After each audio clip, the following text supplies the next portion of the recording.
Good afternoon, and welcome to today's webinar. My name is Curtis Valentine. I'm the co-director of the Reinventing America Schools project, and today's event is co-sponsored by the 74. The Reinventing America Schools project is housed at the Progressive Policy Institute and promotes a model of schools we call 21st century school systems, or systems that provide parents more choice and give schools more autonomy in return for more accountability. Our research shows that public school systems that do this produce the most rapid improvement in student performance. Today, we discuss a report I co-wrote with one of my panelists today, Dr. Kariga Rausch, entitled Untapped Expertise, HBCUs as Charter Authorizers. The report highlights the historical impact HBCUs played in shaping 21st century America, but more importantly, how they can shape the 21st century leaders in creating K-12 schools that meet the urgent needs of America's families and students. Before we introduce our panelists, I want to survey who's in the audience. So we're going to see a survey come up on the screen, and for those panelists who are joining me today to kind of get a better understanding of who's the audience, we want to sort of take your assessment of who's in this space. Now, if you're like me, I identify with more than one of these groups. So the question is, which group, particularly for this conversation, do you most identify with? As a parent, as an educator, as a funder, as a journalist, as an advocate, and/or as a policy maker. And so we'll show that survey to our speakers. But in the meantime, I do want to give our first two speakers, and Dr. Gilbert is joining us shortly as well. And so I asked my speaker, Dr. Rausch, firstly to introduce himself and his organization. Fantastic, Curtis. Very nice to be here with you and glad to be in dialogue and community about ways in which we can expand outstanding and excellent schools for kids and families. So my name is Kariga Rausch. I am the president and CEO of the National Association of Charter School Authorizers, or NACSA for short. We are a national nonprofit that works to make sure that charter schools are excellent for kids, families, and communities, and builds from the high aspirations that they have for their students. We do that by working with policymakers, by working with authorizers and others to make sure we've got the right policies and practices in place that allow for excellent schools to come to fruition for kids and their long-term well-being. And grateful for the opportunity to talk about ways in which the incredible work the HBCUs have been doing for generations now might be able to be expanded and impacted by getting involved in public school governance and oversight through the multiple ways they might get involved in authorizing. So, Curtis, grateful to be here. Thanks for the opportunity and looking forward to our discussion. Outstanding. And thank you so much for joining us, Doc. I think a lot of folks are waiting to hear from what the report, but also what your organization is doing in this space. Dr. Evelyn Edney from Delaware State University, please introduce yourself. Hi, everyone, and please forgive me for not having my screen on. I'm a big proponent of having my screen on, but I'm 7 days out of having surgery in my neck, and I don't want you to see me right now. But I'm so excited to be here today. Early college model is very near and dear to my heart. I'm the head of school at the Early College School located in beautiful downtown Dover, Delaware, on the inside of the historically Black College and University of Delaware State University. Excited to be here today. Thank you so much, Dr. Edney. I appreciate you joining us, even as you're recovering. And so thank you so much. And last but not least, Dr. Gilbert, introduce yourself, please. I think you're on mute there, Doc.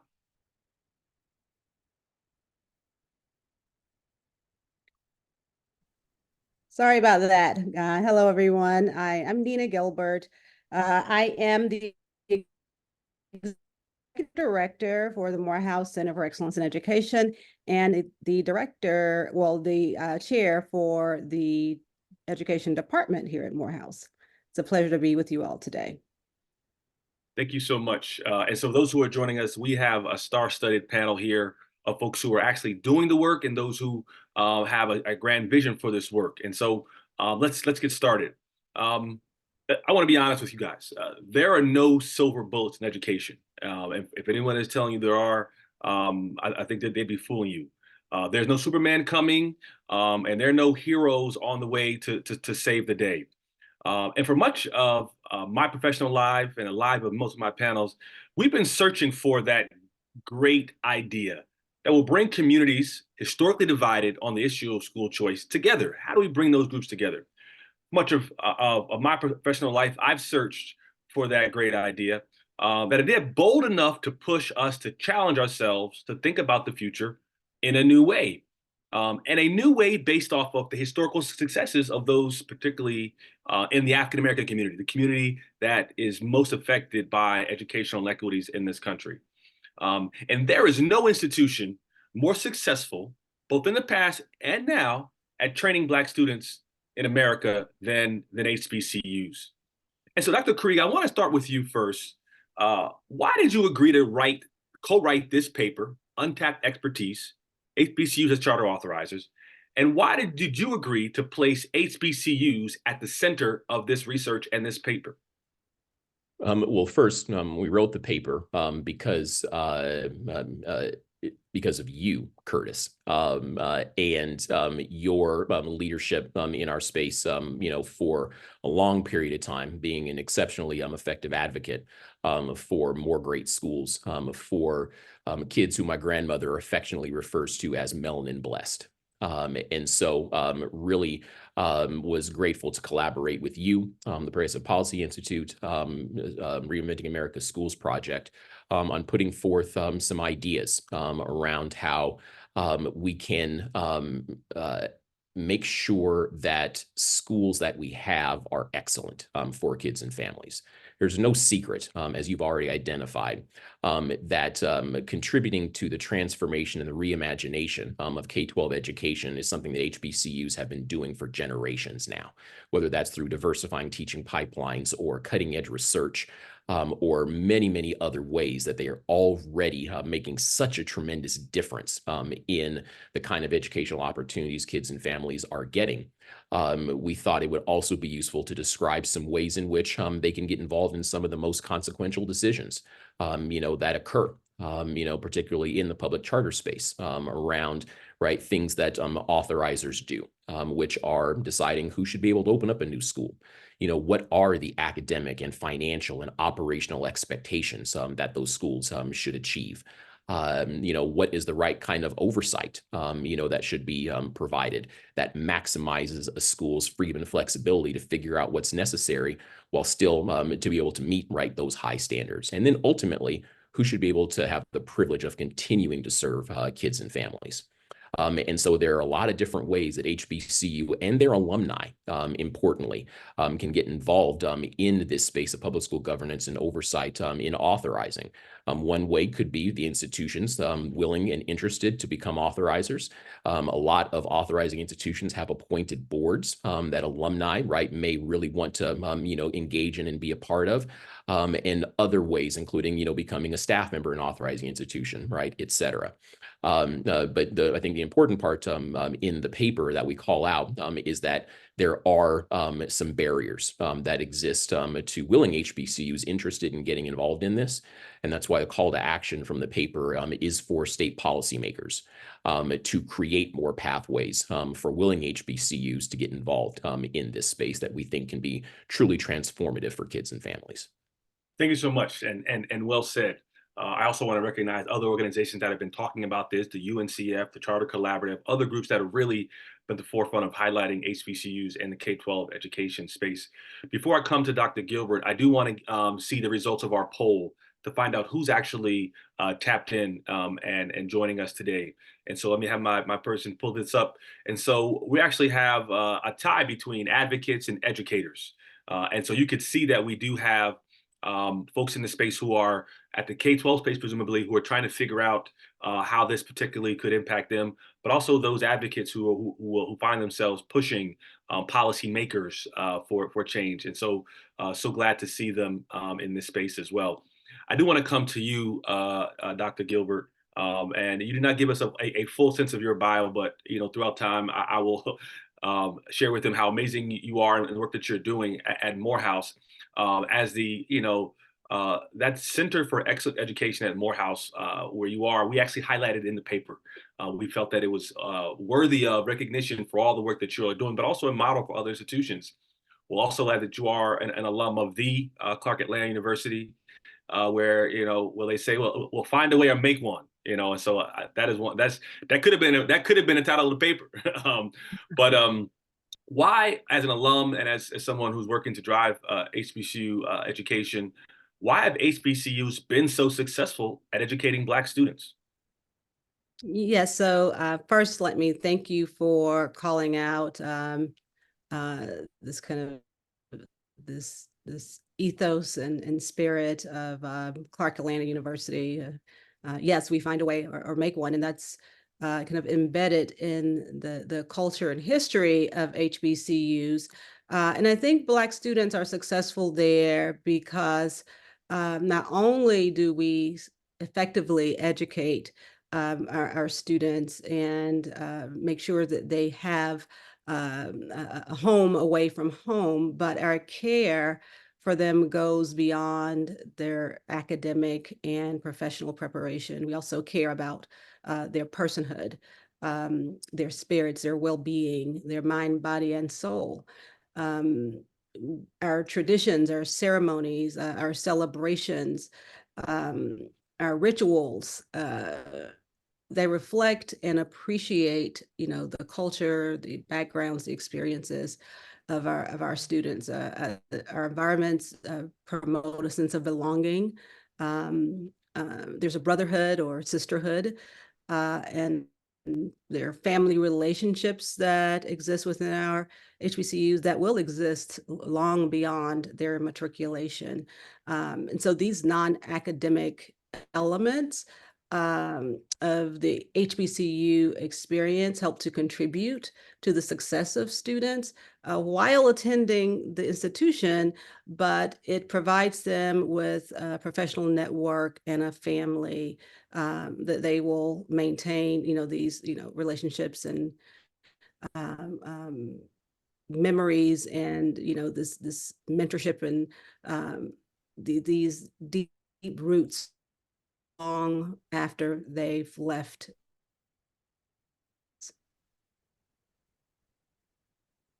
Thank you so much. And I think your remarks, in addition to what Dr. Rausch has mentioned, this idea of community, this idea of the institution being a part of them even after they're gone, is one that we believe, and we highlight in the paper, could be a benefit, an asset for HBCUs who eventually decide to become authorizers. Dr. Edney, your early college, high school at Delaware State University was also highlighted in the paper.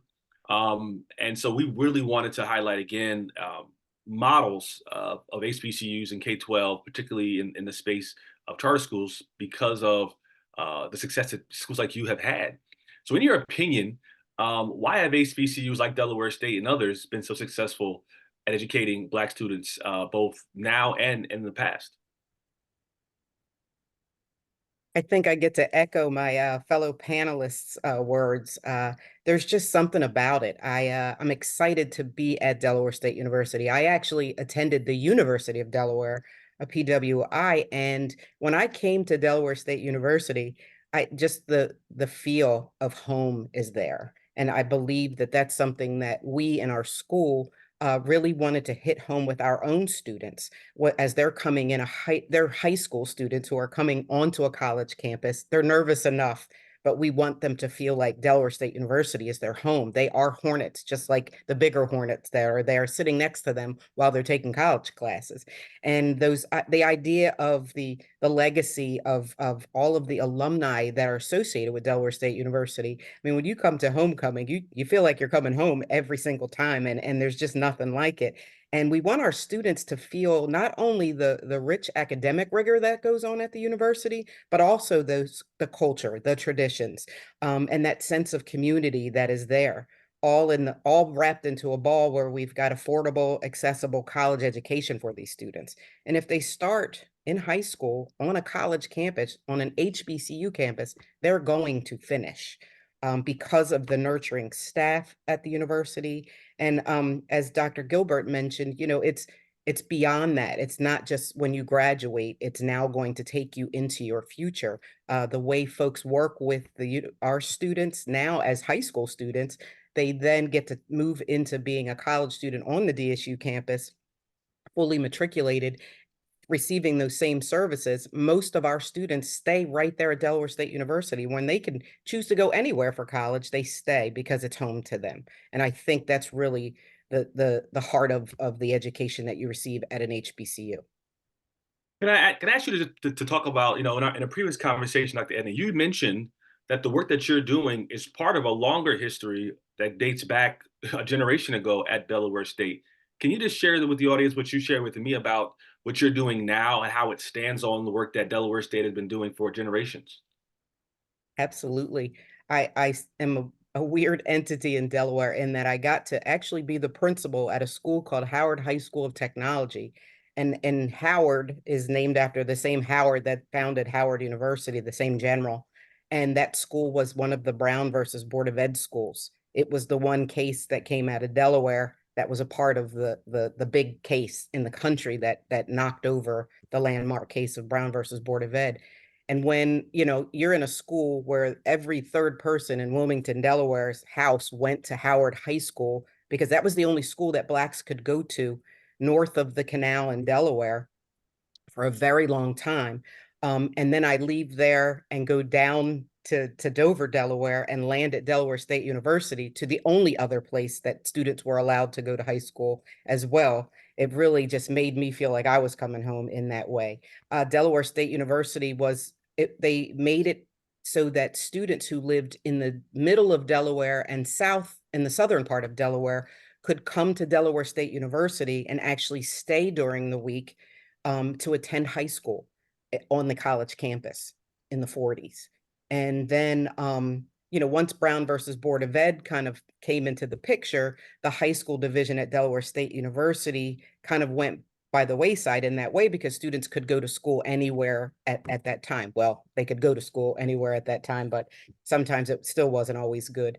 But they had a home at Delaware State University during that time frame.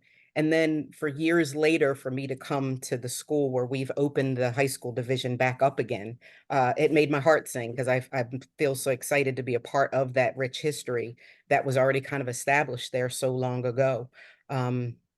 And so being able to bring in the next generation of Hornets in that way has been really great for me.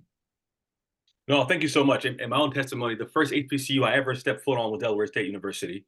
As a young person with the African Methodist Episcopal Church, AME Church, we had a summer young people's department YPD conference at Delaware State University.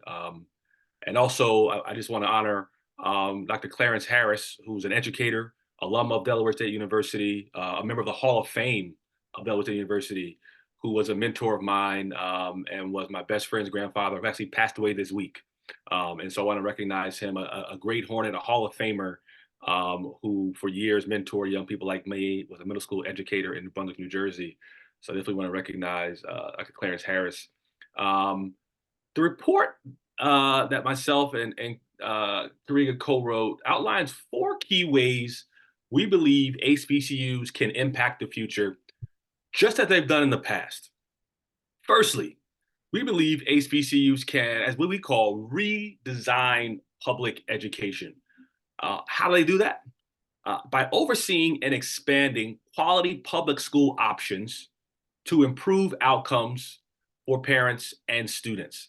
And so, Kariga, for those who are not familiar, what is a charter authorizer and what power does it have that can impact the number and the quality of public school options for parents and students? Yeah, no, appreciate the question, good brother Valentine, and would answer that pretty succinctly, right? So charter school authorizers are the ones that make some consequential decisions in kind of governance and oversight of charter schools, right? So they're the ones that evaluate applications, right, to say, right, who's good enough to open new schools. They set with the schools kind of academic, financial, operational expectations, and then make the determinations on what kind of oversight, ensuring that schools have the right kinds of freedom and flexibility to meet those high standards and expectations, then who should be able to continue to serve kids and families. And that is a role that really ensures that charter schools are excellent. And that's, I think, the most important part of this that I don't want to get lost in our conversation, Curtis. And that is the North Star in this is academically excellent schools for all students. And the ideas that we're putting forward around HBCUs getting involved in charter schooling and kind of authorizing, it's a means to that end. But let's not miss the end here. And the end is academically excellent schools. And why HBCUs could be an important partner in this is their track record. As we've already discussed, there is a rich lineage and history around providing students that are not only academically prepared, but prepared to be world changers. And so I don't want for us to get too bogged down in some of the discussions without making it super clear that the ultimate goal here is excellent schools for all kids that prepare them for whatever is next for them. And we believe that HBCUs getting involved in authorizing, whether that's the institutions, their alumni, becoming authorizers, or getting on authorizing boards, or becoming staff members. We talk about all these kind of different options in the paper, to get involved because of that fundamental belief that people who have had was so good to be on this panel with Dr. Gilbert and Dr. Edney, talking about their experiences and things that they've done, that should give us even more confidence that highly talented people involved in those consequential decisions is a transformative approach to thinking differently about public education, and why state policymakers in a lot of places need to create more pathways for that to happen. Well, while you have the floor, I want to follow up. So let me here's a scenario, right? The Edney Gilbert College president wants to become a charter authorizer. What role would your organization, NACSA, play in supporting the president of the Edney Gilbert College for Excellence in becoming a quality authorizer and ensuring that they're providing quality schools for parents? What role does NACSA play, for those who don't know? Yeah, sure. Appreciate the question. So we're certainly interested in working with HBCU institutions to figure out the right pathways, towards getting involved in this. Like I said, the paper outlines a few of those. One is the institutions themselves becoming an authorizer. And we would first work to make sure that state policymakers enable those kind of pathways. But then we'd work really closely with the institution to think about, what would this mean, engaging stakeholders. Thinking through, how does this enhance our university's mission and approach? How can we, really help to also sustain ourselves as institutions, How can we think about ways in which we can partner, with schools that we're engaged in many, many different ways? So there are a lot of pathways, but certainly my organization stands firmly ready to work with not only state policymakers in making, those pathways available, but HBCU leaders that are interested in exploring what it could mean for them and their alumni to make a difference in public school governance and oversight. No, thank you. I would only add, I'm a former charter school authorizer as a member of my school board for 10 years. But your organization also sits at the nexus of what's working, what authorizers are doing well, and that could benefit these potentially HBCU authorizers to understand what has worked, what are lessons learned, and what are the best practices. Dr. Edney, your school is already providing students and families in Delaware a quality public school option. Talk about what parents say about your school, and why is your school's connection to HBCUs so impactful? How was your school different if it wasn't connected to an HBCU?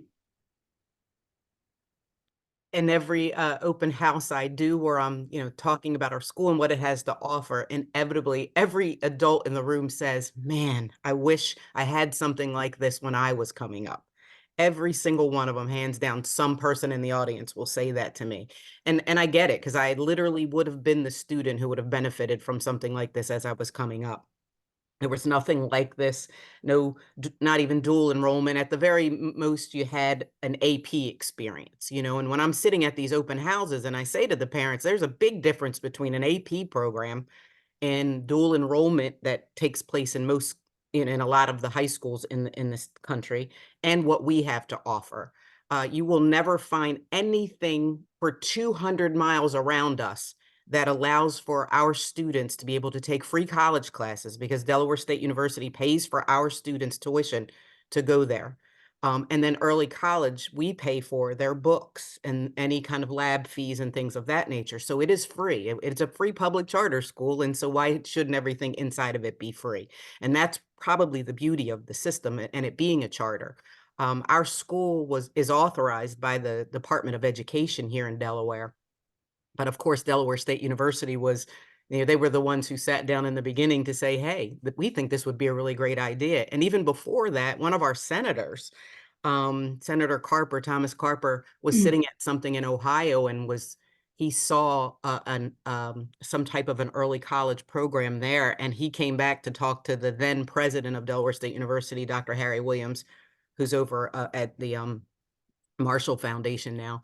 But he came back to tell him about this, and that was kind of the seed that got it all going. And when they sat down with a group to kind of organize and write this application to go to the Department of Education, you know, they had to put in it all of the wonderful things that early college programs have to offer out there. And one of the biggest things, and really the heart of the model, is the power of place. This doesn't work if you're sitting in a high school setting and some adjunct who just happens to be one of the high school English teachers at that high school are teaching a group of high school students sitting in a high school setting. It means way more to the students and their parents if the students are sitting next to bearded people taking college classes on a college campus with a college professor teaching the college curriculum. It means the world to our students when they become what we call college ready, to be able to go out there and take those college courses.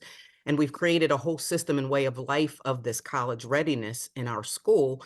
And the parents have bought into it because we have to educate them on it. Not all of our parents a lot of our students are first generation students, but we have a huge portion of our students who are actually alumni students, Delaware State University alumni students, or their children come to our school. That is one of our preferences as a charter school. We could list as a preference for our application. We want to have Delaware State University alumni kids in our building. And so that really helps to kind of solidify the whole HBCU family piece to it all.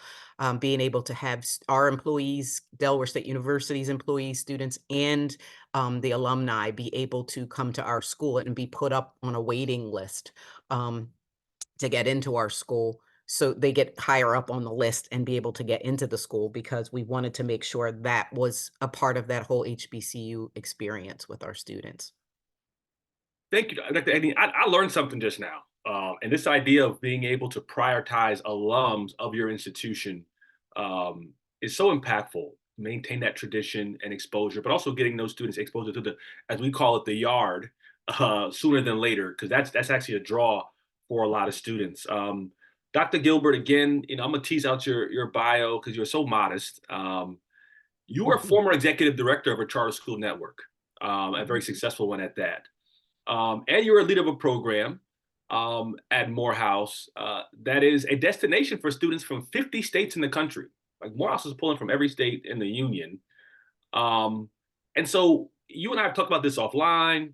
Like, how could an HBCU authorizer impact the increase, the founding of quality school options for families? How could an HBCU authorizer impact a pipeline? I mean, what can an HBCU authorizer do in a state like Georgia to impact K-12 education? Yes, before I answer, let me share this as a disclaimer, because what's not successful right now is my Wi-Fi. So if I lose you during my answer, I'll come right back in. But yes, I am the very proud founder of an amazing school, all-girls school, Ivy Preparatory Academy, founded in 2008. We opened with 150, 10-year-old, 11-year-old girls. When I transitioned, we had over 1,500 students across 3 schools, coming from several metro Atlanta districts and counties. Well, I would love to say that my journey as a charter school founder and leader was an uneventful or easy one. It was far from that. And I would say maybe 80% of our challenges had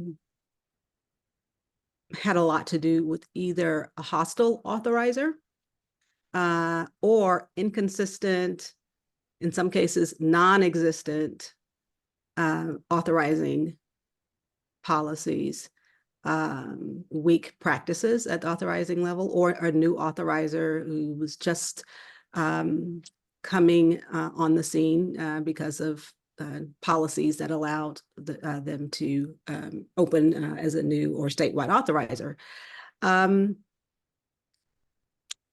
HBCUs kind of inherently have a long track record of institutional effectiveness and oversight, with responsibilities like managing effective governance, the fiscal health, curriculum, student enrollment and retention, making sure that there's a kind of robust completion rates and recruitment efforts. And these are all areas that charter schools are held accountable for. So, the work of an authorizer is certainly in the wheelhouse of an HBCU, and allowing HBCUs to participate in the authorizing process would definitely, I think, increase not only the number of Black-led charter schools, founded and led charter schools, but also ensure that proper, effective, consistent, strong oversight at the authorizer level is in place. So yes, it's a great opportunity. That's a win-win for both our universities, our communities, and aspiring and current charter school founders. Dr. Rausch, go ahead. I'm going to say, I just wanted to follow up on a couple of things that I heard. And one is, many of you have seen, some of the evidence on charter school effectiveness. That's been, really positive and improving, especially for lower income students, Black students, brown students. So much so that we're talking about, 20, 30, sometimes 40 days of additional instruction that students are getting, in charter schools. The reason why it's probably not higher is because of the inconsistency that we see in the authorizing space. And I don't want for us to, shy away that there are some authorizers in the country that do this work exceptionally well, and there are others that are just not good at it. And there are many that are getting a lot better and have demonstrated the capacity to grow and to build. And so that's also why it's really important, as I said earlier on, this is a strategy that makes a ton of sense for more excellent educational opportunities for kids and families. And we want to make sure that the experiences Dr. Gilbert, right, and others have had, it's easier for great school leaders to do amazing work, and acknowledging the important role that authorizing can play, whether that is like an HBCU becoming an authorizer or their alumni getting involved in the authorizing process, right, or other right kinds of ways. But wanted to just acknowledge that we don't need more mediocre or crappy schools, and we don't need more institutions that aren't in this for reasons that can accelerate academic achievement and student wellness. What we need right now are institutions and people that understand what it takes for all of our kids to be successful, step up to the plate and use that capital, for those purposes. And that includes state policymakers to make sure that we've got some pathways for those things to happen. And can I add something? Can I add something to this? It just brought to mind that HBCUs have the credibility that I think would allow those folks who are a little uncomfortable with the notion of charter schools coming into their communities. It would create a sense of trust, I believe, if there were more HBCUs or HBCUs were more involved in the process of community organizing, educating the community about what a charter school is or is not. We are a repository of research and scholarship so that we can make sure that the record is accurate and right, and properly vet those folks who would come into our communities and lead schools that have traditionally been led and supported and loved by the folks who are from the community. I do think that having HBCUs as charter school authorizers would help to kind of eliminate some of the divisive rhetoric and politics and myths and misconceptions that exist about what school choice is, what a charter school is or is not. Yeah, and bring some of the work and the conversations back into the communities where they belong. No, thank you both for making those points. I think both of you are making extremely important points around, again, what parents deserve, what families deserve. But also, I think for me, it's also, and we talk about this in the paper, which is access. And so in a state like Georgia, where you have metro centers like Atlanta, but you also have pretty rural areas, like the ones my mom and family come from, and places like Southwest Georgia. And the idea that an HBCU authorizer could authorize and hold accountable and direct resources to schools throughout the state of Georgia and communities that aren't necessarily as strong feeders to a lot of the schools, particularly in the Atlanta University Center, that this could be a way to do so. You're giving quality school options to parents and families throughout the entire state, so don't have to move to Atlanta metro area to attend a school like yours, Dr. Gilbert. That you could have an Ivy prep in a rural part of the state is one that I think for parents outside of the Atlanta metro area could be a benefit. I do want to touch on our second point, and the second way that the report outlines how HBCUs can impact the future, which is what we're calling building on educational legacies. And you do so by deepening connections with local communities. And so, Dr. Roush, in what ways do you envision HBCUs deepening connections with local leaders and institutions? And what impact could those connections have on them being an effective charter authorizer? Yeah, I'll be brief because this feels like this is a perfect question for Dr. Gilbert and Dr. Edney. But it does strike me that the long history of community engagement and deep relationships that HBCUs have with communities that sometimes are often forgotten is a really important asset to listening and building opportunities that communities are looking for. And that's really important for kind of the future of public education options, including charter schools, is really making sure that we're building opportunities that amplify what communities are telling us they're looking for, and making sure that we're listening and connected really well, which HBCUs have been doing for generations.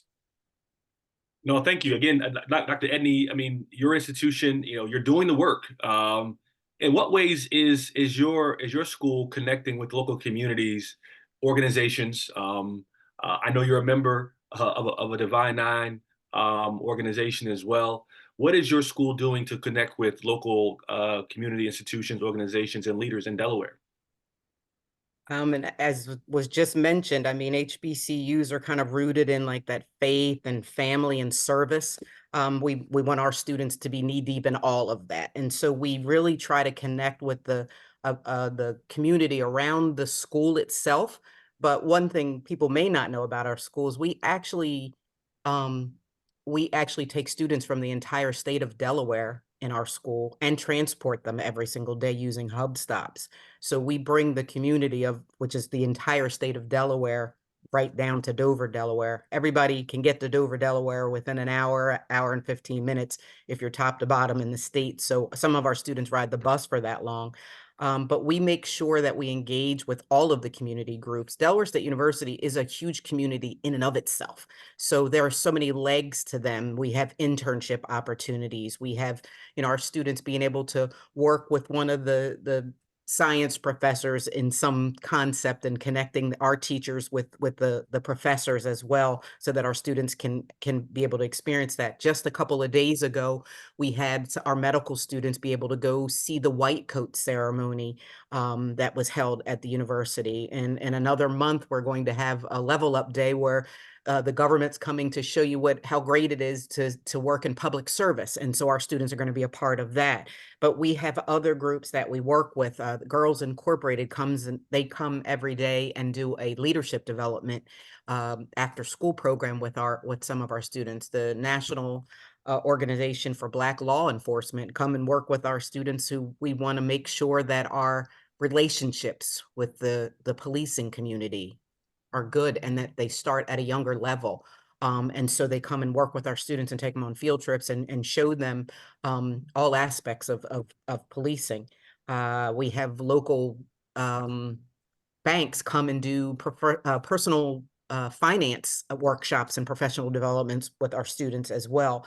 So, and my brothers of Phi Beta Sigma, I am a Zeta, they adopted our school. The local chapter just adopted our school for the year, and they have been just, whatever we need help with somebody with mentoring. They come and they help and they mentor. They give monetary donations. They donate their time. They come to all of our events. I mean, they've wrapped themselves around our school, and any one of us, there's a divine 9-person working in our building throughout. We have somebody from one of the groups in there, and so each of us have that community to reach out to kind of work with our students as well. So the community is the entire state of Delaware, and we make sure that but the one key piece in that is Delaware State University. And because of who they are and in the community, people want to work with our students and help our students as well. So I believe the impact of being on the campus is very helpful in that sense.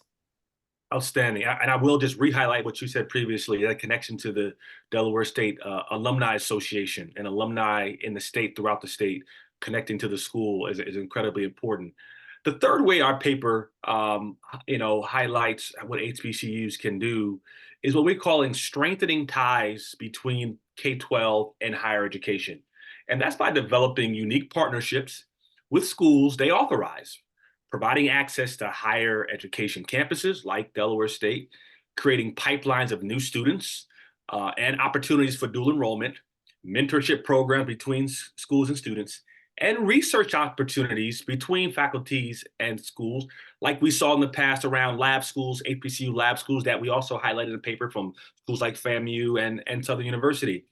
And so, Dr. Gilbert, how could an HBCU like Morehouse, authorizing schools throughout Georgia, what could that mean for your students as mentors, as researchers, but also as a pipeline of students from more rural areas of Georgia into Morehouse?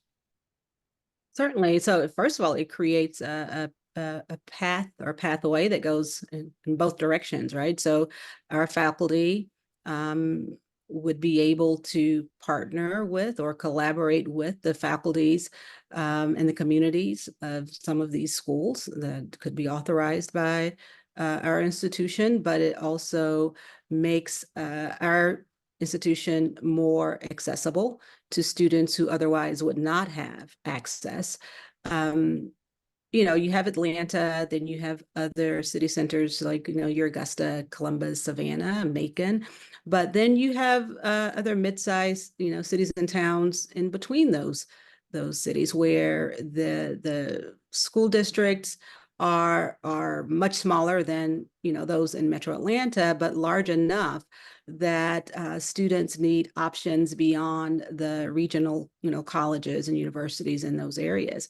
And we might not have as many Morehouse alum serving in some of those smaller or rural districts. So giving those students access and visibility and more awareness of our campus would be important. And I think about some of our most prominent alum who, were from some of these smaller towns. And I'm so proud to acknowledge one of our most esteemed and iconic alum, Dr. Otis Moss Jr., is from LaGrange, Georgia, which is also my hometown. And it's approximately 65 miles south of the city. And while not considered really a metro Atlanta school district or town, it's certainly close enough that our schools, our institution should be working more closely with this district, but it's not. The students from LaGrange, like a Dr. Moss, should be, heavily recruited or having their counselors arrange visits to our campus. They are not. So I think that by having this opportunity to authorize and partner and work with schools beyond the metro area would certainly help increase not only, the diversity, the geographic diversity that we, currently have, but also allow our faculty to kind of lift up our one of our strategic priorities, which is like Morehouse Beyond Borders, which allows us to do the work outside of or beyond our campus and in the community, but beyond also our region. Thank you so much. In the time we have left, I do want to go back to the audience. We have a question for you. We're going to touch on this topic in a second, but I want to get your perspective on this. Creating schools, charter schools, does give charter school leaders a lot of power around how resources are allocated in the school and outside of the community. And so I'm going to ask my colleague to put up a survey question. And this is for those who are listening that may have a service that you provide, a business that you created that could potentially be an asset or a resource to a charter school network that's authorized by an HBCU.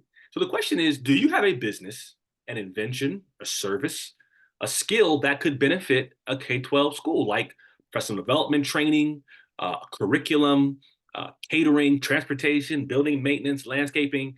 Do you have a business that could potentially be a vendor to a HBCU authorized charter school?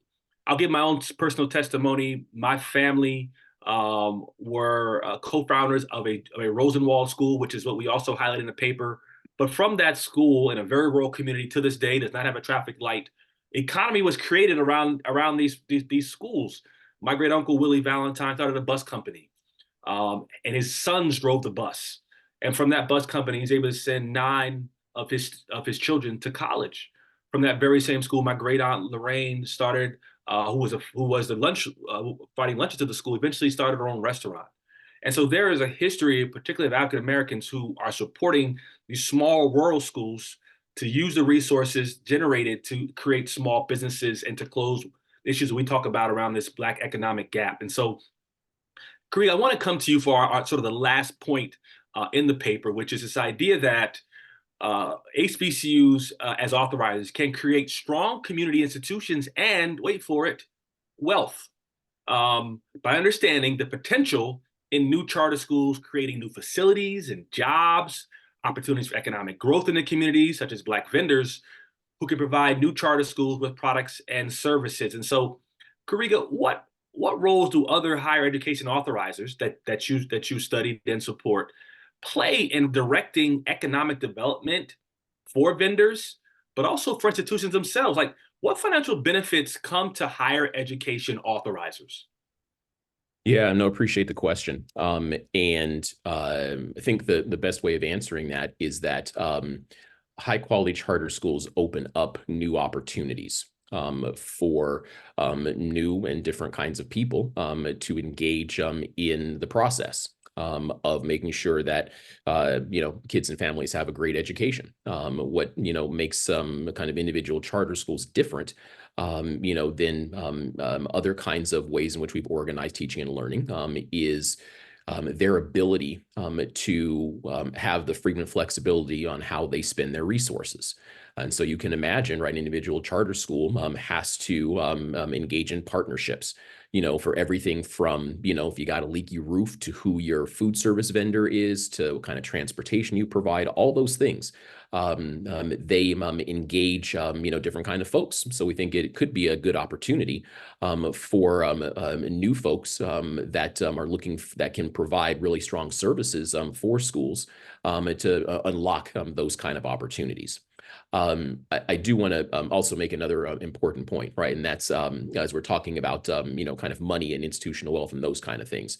Authorizers aren't making money, on this work. Want to make sure that, right, that's really clear, right? The resources they have to do the work well is to provide the right kind of oversight and the right kind of, work, to operate in that space. And that's because, right, the work of authorizing is really hard. And it's really hard to do well.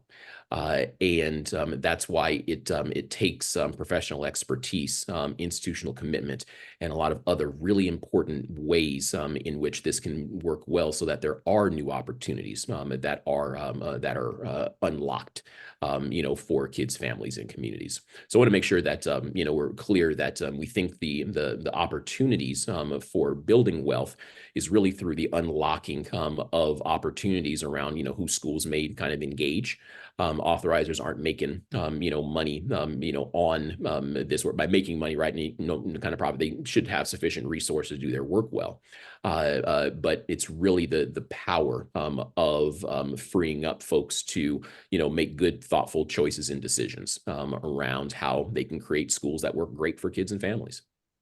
I think you're making both those points, particularly the point that for HBCU leaders who are considering this, that there are resources to stand up an office and an authorizer to show that you're not pulling money out of your coffers and your endowments to set up an office. But to your point, this is not a cash cow for schools. It's mission driven, but one which does come with resources to do the work. I think to your point. Dr. Gilbert, you have led a school, but also have been a vendor to other schools in the work that you do.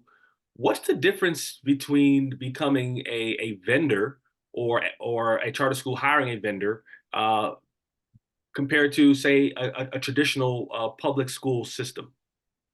And just so I want to clarify, you mean the difference in providing some type of service, the difference in providing a service to a charter school versus a traditional public district school. Yeah, so as a former charter leader, I definitely understand, recognize, empathize with the charter school leader who has a limited budget, limited resources, and in some cases, a lack of knowledge, or the breadth of knowledge is not as deep or expanse as the one who may lead a traditional district school.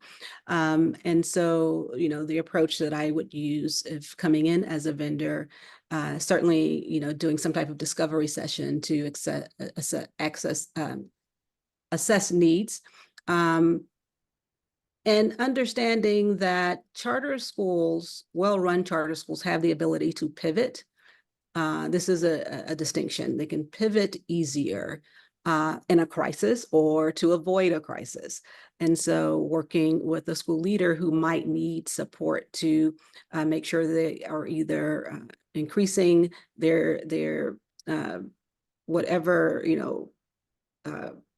progress they're making, improving on that, or avoiding any type of pitfall is always important. With a district, the resources that exist are significantly more, but their ability to pivot is more difficult. It's like a cruise ship pivoting to avoid a crisis or a problem versus a sailboat, right? So sometimes working with a district client or partner, there's so much red tape, so much bureaucracy. And a lot of, well, I would say with both entities, a lot of their priorities are compliance driven. However, I will say with charter school clients, when I'm working with them, it is more mission heavy, wanting to make sure that the mission of the school remains a priority, the culture of the school remain a priority, the morale and the engagement of families remain a priority versus some of my more well-resourced large district clients or partners who are really trying to maintain their kind of compliance priorities. Those are probably some of the most significant differences and similarities. Thank you. Before I come to you, Dr. Edney, I do want to see the results of our poll to see how many of you have something. 73% of you have a service that could potentially be provided to a charter school. And so just think on that, particularly those of you who are minorities, women-led institutions that are often marginalized in accessing resources. Just please understand the power of that. Dr. Edney, I do want to come to you, particularly as a school leader.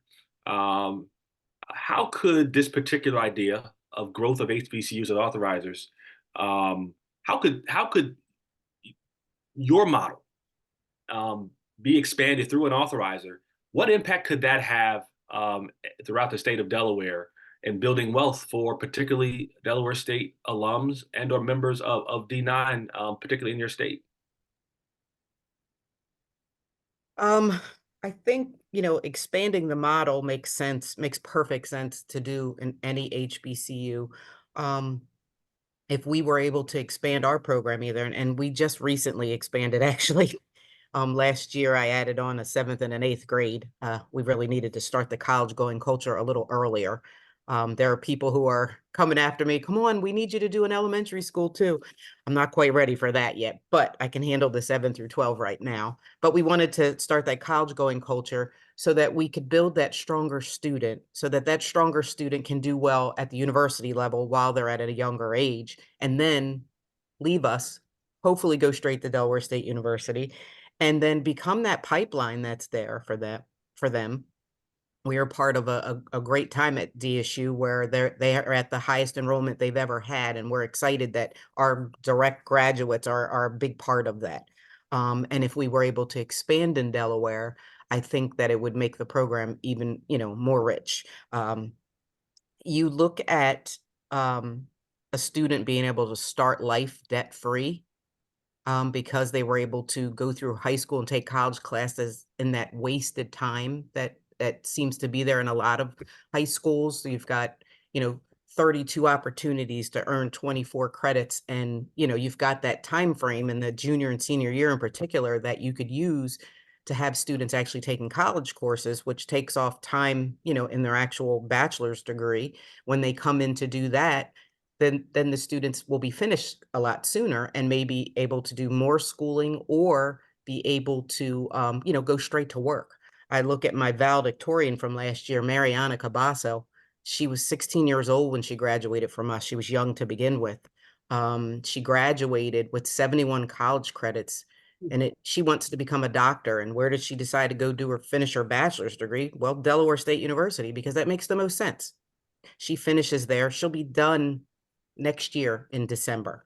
And then she's going off to whatever medical school there's going to be. And she's done all of this for free because she was able to do it in our school for free. And then she was able to go to Delaware State University receiving a presidential scholarship, which pays for everything. She doesn't have to pay for anything and continue that free. That kind of wealth within a student, being able to start their college career or after their college career or go on to a medical school with be debt free at that moment, will just change generations to come for that family, that community that student lives in. And and being able to be a part of that, HBCUs could be right at the center of that. And that's why I kind of believe in the model and believe that it can be replicated anywhere. Thank you so much. That's a great place to end today's discussion. I want to thank my panelists, Dr. Gilbert, Dr. Roush, Dr. Edney. I think I'm going back to get a doctorate too. I feel kind of left out over here, all these smart, intelligent folks. And so what's the next step for you all as listeners? We've added the link to the paper in the chat for you all to download. Please read the paper, contact myself at PPI, contact Dr. Roush at NACSA. Engage with us on this idea. We're going to continue to come back to you with experts from HBCUs and state legislators and partners who are really excited about this. Myself and my sister Naomi are really going to be creating a podcast series on this particular topic as well. One of our first guests is going to be Dr. Roush. So we're going to continue to have this conversation. Please contact us so we can engage on this, so we can provide families throughout this country with the same opportunities that everyone else has, and using the examples and history of HBCUs to do so. Again, thank you all so much for joining us today. Have a great day. Thank you. Take care.